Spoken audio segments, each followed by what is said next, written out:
गोस्वामी तुलसीदास द्वारा रचित श्री रामचरितमानस में रावण और मारीच का एक प्रसंग बताया गया है। इस प्रसंग में लंकापति रावण माता सीता का हरण करने की इच्छा से मारीच के पास पहुंचता है। रावण मारीच की मदद से माता सीता का हरण करना चाहता था। रावण माता सीता का हरण करने के लिए लंका से निकलकर अपने मामा मारीच के पास पहुंचता है और उसे प्रणाम करता है। लेकिन मारीच रावण को अपने सामने झुका हुआ देखकर यह समझ जाता है कि अब भविष्य में कोई संकट आने वाला है। इस संबंध में श्री रामचरितमानस में लिखा है कि नवनी नीच के अति दुखदाई, जिमि अंकुश धन उरग बिलाई, भयदायत खल के प्रिय बानी, जिमि अकाल के कुसुम भवानी। इस चौपाई का सरल अर्थ यह है कि रावण को इस प्रकार झुका देखकर मारीच सोचता है कि किसी नीच व्यक्ति का नमन करना भी दुखदाई है। मारीच रावण का मामा था, लेकिन रावण राक्षस राज और अभिमानी था। वह बिना कारण किसी के सामने झुक नहीं सकता था और मारीच यह बात जानता था कि उसका झुकना किसी भयंकर परेशानी का संकेत था। तब भयभीत होकर मारीच ने भी रावण को प्रणाम किया। लेकिन मारीच सोचता है कि जिस तरह कोई धनुष झुकता है तो वह किसी के लिए मृत्यु रूपी बाण छोड़ता है।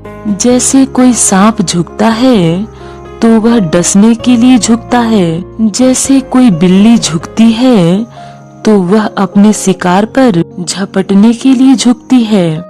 ठीक इसी प्रकार रावण भी मारीच के सामने झुका था। किसी नीच व्यक्ति की मीठी वाणी भी बहुत दुखदाई होती है। यह ठीक वैसा ही है जैसे बिना मौसम का कोई फल। मारीच अब समझ चुका था कि भविष्य में उसके साथ कुछ बुरा होने वाला है। असल में रावण मारीच को स्वर्ण मृग बनकर सीता को लुभाने के लिए कहता है और मारीच रावण की बात टाल नहीं सकता था। वाल्मीकि रामायण में वर्णित कथा के अनुसार जब रावण ने माता सीता के हरण की योजना अपने मामा मारीच को बताते हुए उससे सहायता करने के लिए कहा तो मारीच का मुंह सूख गया और वह भय से थर्रा उठा।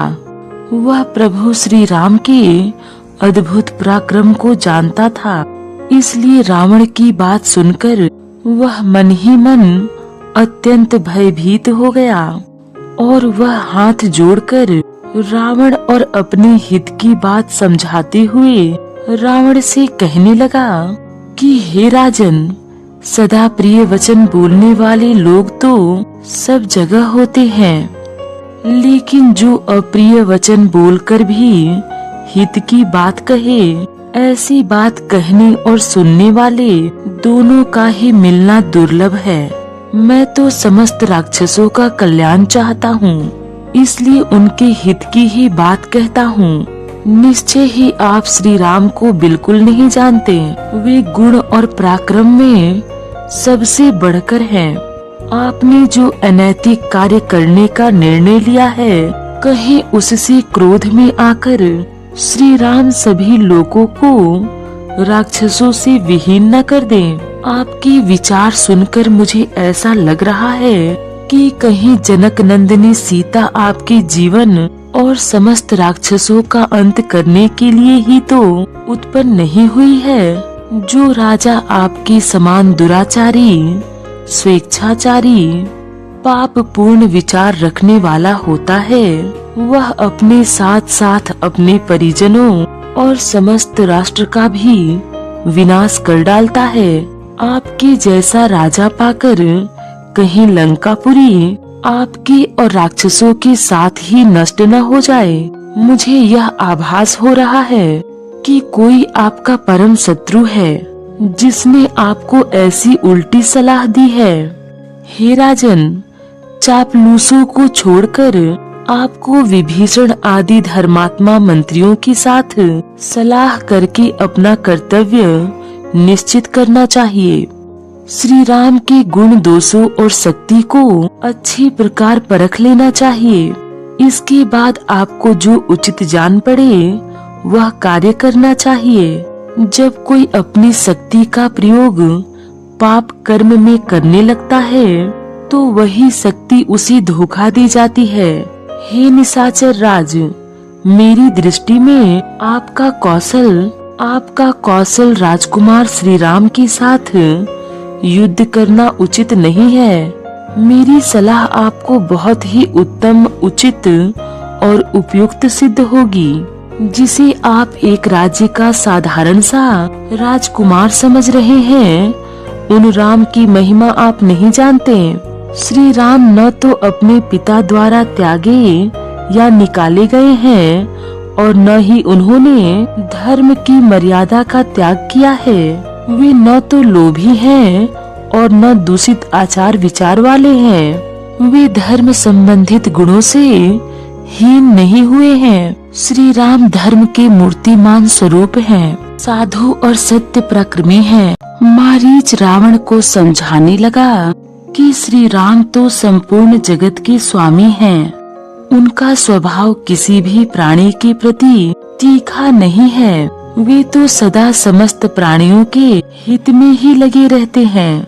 उनकी सौतेली माता कैकेयी ने उनके पिता को धोखे में डालकर उनके वनवास का वर मांग लिया और श्री राम ने मन ही मन अपने पिता को सत्यवादी बनाने का निश्चय कर लिया और पिता का प्रिय करने की इच्छा से राज्य का सारा वैभव त्याग कर वन को चल दिए।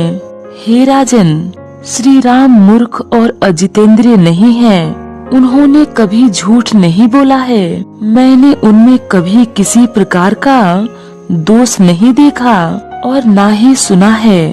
अतः उनके विषय में आपको ऐसी उल्टी बातें कभी नहीं कहनी चाहिए। जनक नंदिनी सीता जिनकी धर्म पत्नी है, उनका तेज अप्रमेय है।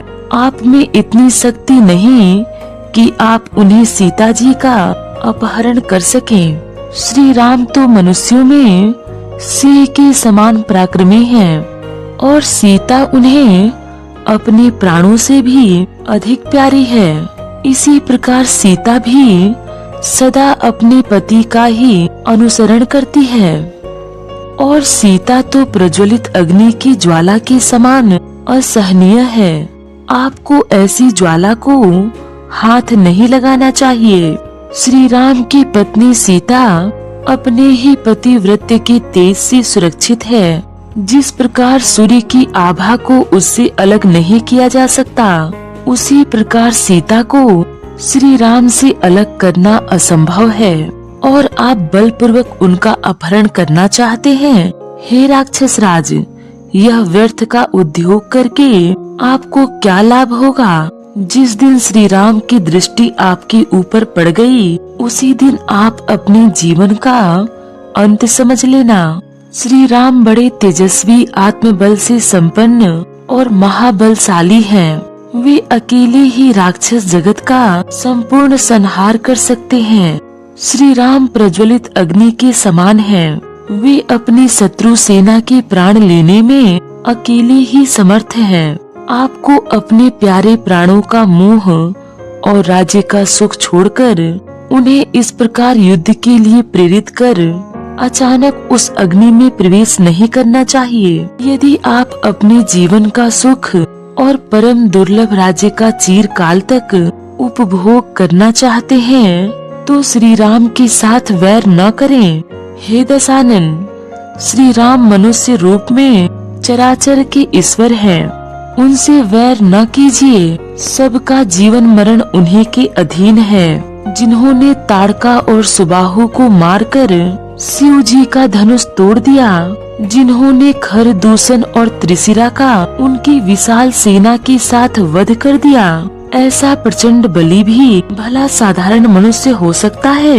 अतः अपने कुल की कुशल विचार कर आप अपने महल लौट जाइए, लंका के विनाश का कारण न बनिए। मारीच रावण से कहने लगा कि हे दशानन, अपनी मान सम्मान प्रतिष्ठा उन्नति राज्य और जीवन को नष्ट न होने दीजिए।